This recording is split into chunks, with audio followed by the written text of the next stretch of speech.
Suluknya Buya Aldomi itu mah suluk remaja itu. Aneh tahun 80 udah suluk 40 hari. Ini 10 hari doang. Enggak ya, benar kan? Nah, udah. Apa kata beliau?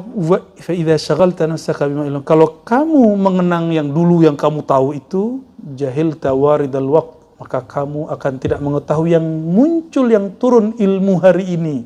Li syughlika bil hasil, karena kamu sibuk mengenang yang dulu, kata guruku yang lama. Nah, ini yang dikhawatirkan oleh salah satu guru wali Allah yang meluruskan hati kami. Alhamdulillah, kata beliau, aneh khawatir torikot ente, kemursidan ente, guru-guru ente itu jadi penghalang hijab di kalbu. Kita digituin dulu. Jangan sampai kemursidanmu, ketorikotanmu, ijazah-ijazahmu, wirid-wiridmu penghalang kepada Allah Subhanahu, penghalang menambah ilmu yang baru. Karena ilmu itu turun detik per detik. Kalau syariat udah selesai, kalau turun lagi syariat kan repot kita. Cukuplah itu, ya. Rukun Islam itu sudah cukup, tuh 5 itu udah cukup. Jangan ditambah-tambah lagi dah, khalas ya. Kalau ma'rifat turun terus setiap hari. Jangankan ilmu pengetahuan rohani, berita aja antum nonton tiap hari. Kenapa? Apa alasan nonton berita? Ada sesuatu yang baru. Waridal waqt. Misalnya nih, ada berita bencana. Itu tahun dulu, 100 tahun yang lalu juga ada.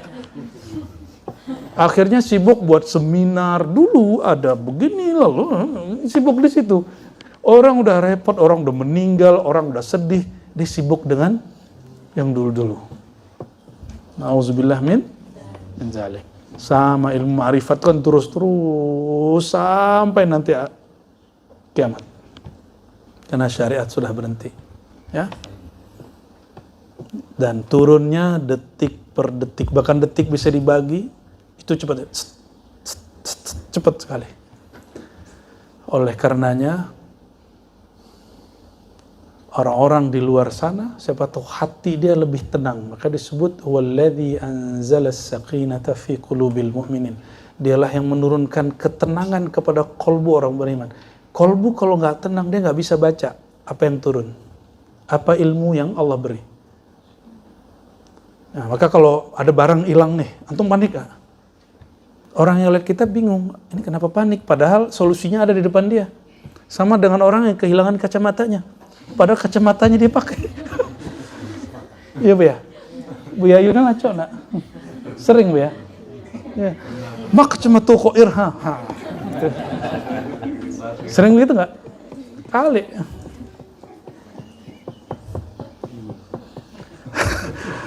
Kalau orang lain itu kan ketawa. Kita ketawa lihat orang panik. Maka Nabi SAW ketika ada orang yang sendalnya putus, apa kata Nabi? Ente tenang. Bagaimana cara tenangnya? Kepalanya tunduk.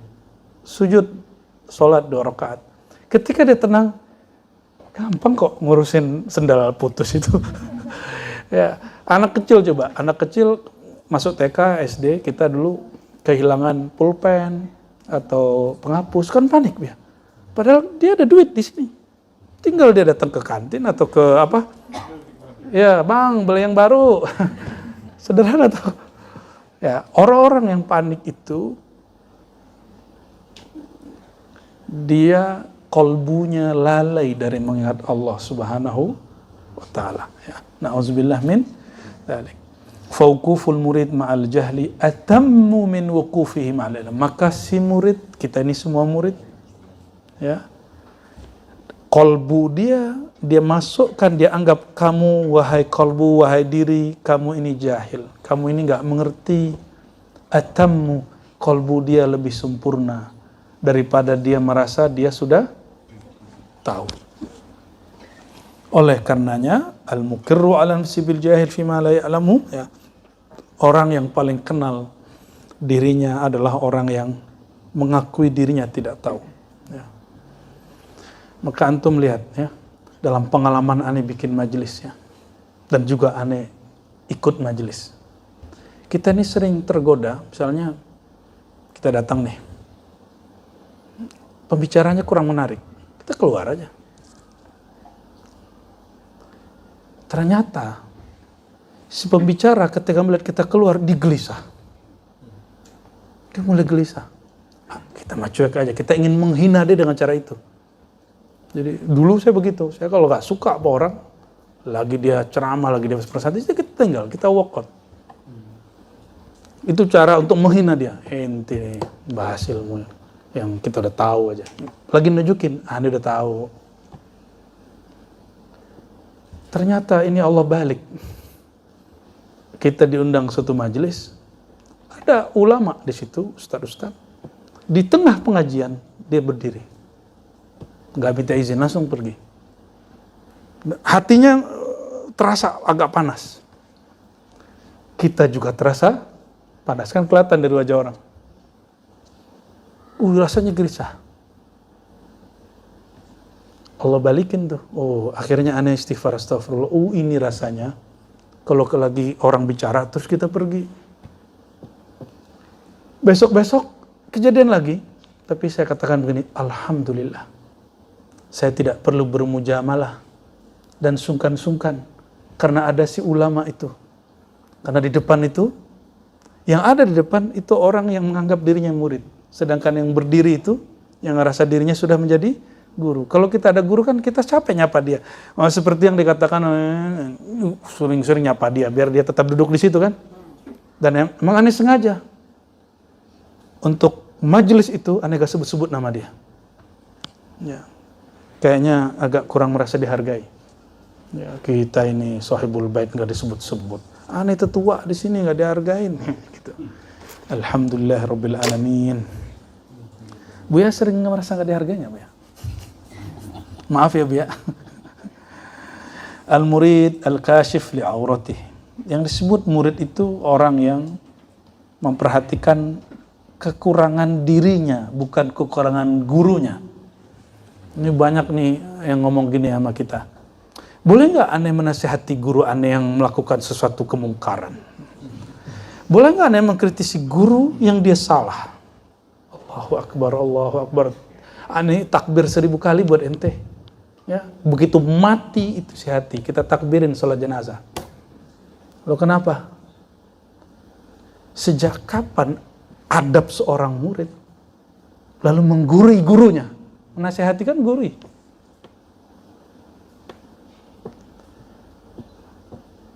Aneh kalau ada guru aneh salah, aneh ingetin.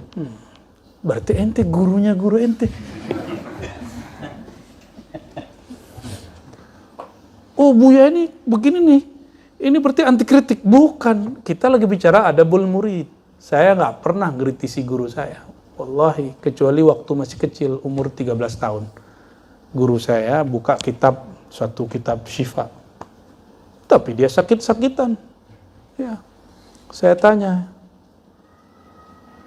Buya, ini kitab keren sekali. Semua penyakit ada obatnya. Dan Buya sebutkan semua obatnya.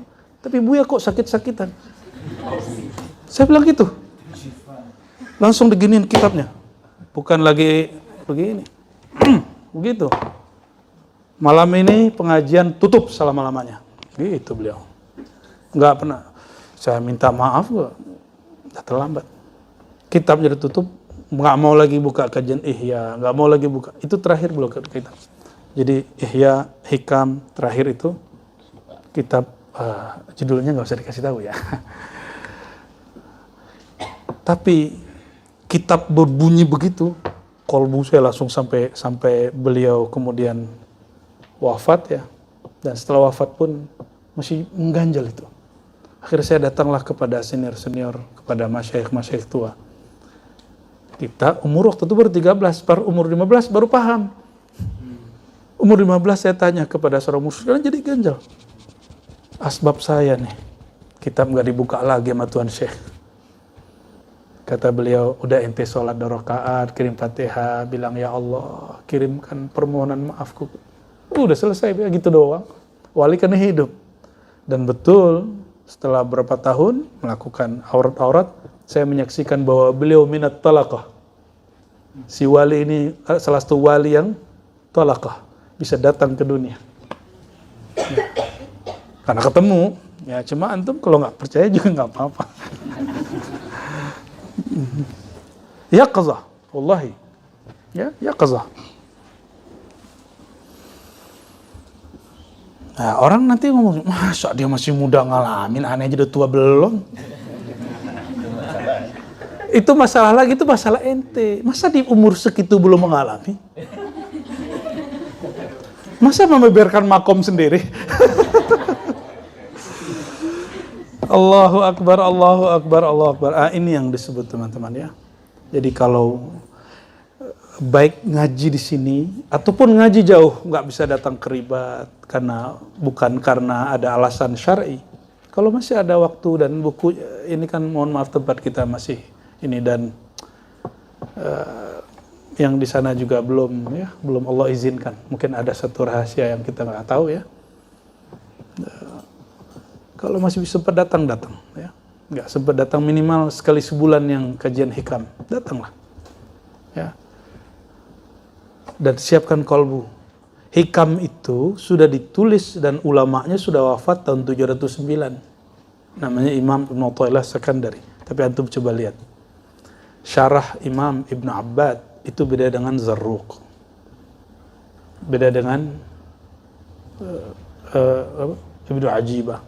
Beda dengan Syarqawi. Beda dengan fulan. Saya baca hikam tahun 2000 dengan 2010 dengan 2012, 2020 itu beda. Kenapa? Karena ilmu Allah biharun la sahilalah. Samudra yang enggak ada pantainya ujungnya. Jadi setiap kita baca, nah ini ciri-ciri. Antum kalau dapat ilmu, setiap kali baca ngomong gini, ya Allah selama ini aneh kemana aja kok aneh nggak tahu, gitu. Itu ciri-cirinya tuh. Itu berarti emang dirinya siap terima. Berarti emang dia dapat ilmu. Maka min alamati ziyadatil ilm al-iqrar bi'adamil ilm. Jadi ciri-ciri orang yang emang ditambah ilmunya oleh Allah, dia mengikrar dirinya, saya emang dari kemarin gak tahu apa-apa. Gitu. Maka besok dia pengen nambah lagi, besok dia pengen nambah lagi, itu terus. La yashba min khair. Gak pernah dia merasa puas dari khair. Ya. Maka insya Allah nanti kalau umur kami ini dipanjangkan Allah untuk berjuang fi sabilillah, ya. Karena negeri masih damai, jihad kita jihad lisan. Yang jarang kita kerjakan jihad bil yad, nulis. Nah, dalam waktu dekat insya Allah akhir bulan ini sudah ada satu program oleh dua mufti kita nih, Buya Asfi dan Buya Yunal. Buya Yunal ini salah satu anggota Lajnah Ifta dulu yang saya dulu diangkat oleh guru saya, ya almarhum. Dan Buya Asfi masuk anggota dulu. Tapi hasilnya kita tidak publish, nggak jadi. Alhamdulillah. Nanti akan ada program Datuk ya, namanya Mana Dalilnya. Jadi semua persoalan-persoalan yang seputar tasawuf, ya amalan-amalan tasawuf itu akan dijawab sesuai manhaj ahlus sunnah wal jamaah dengan mazhab kita, mazhab Syafi'i. Sesekali kita muqaranatul mazahib, ya lintas mazhab, perbandingan mazhab, tapi kita nggak keluar dari mazhabna. Dan akidah ahlus sunnah Asy'ariyah Maturidiyah dan Sufi, takdir tasawuf ngikutin manhaj Imam Junaid al-Baghdadi, Abu Hasan Syazili, Imam Ghazali, Naqsyabandi, Samani dan lain sebagainya, ya Qadiri wa ghairuhum min al-awliya.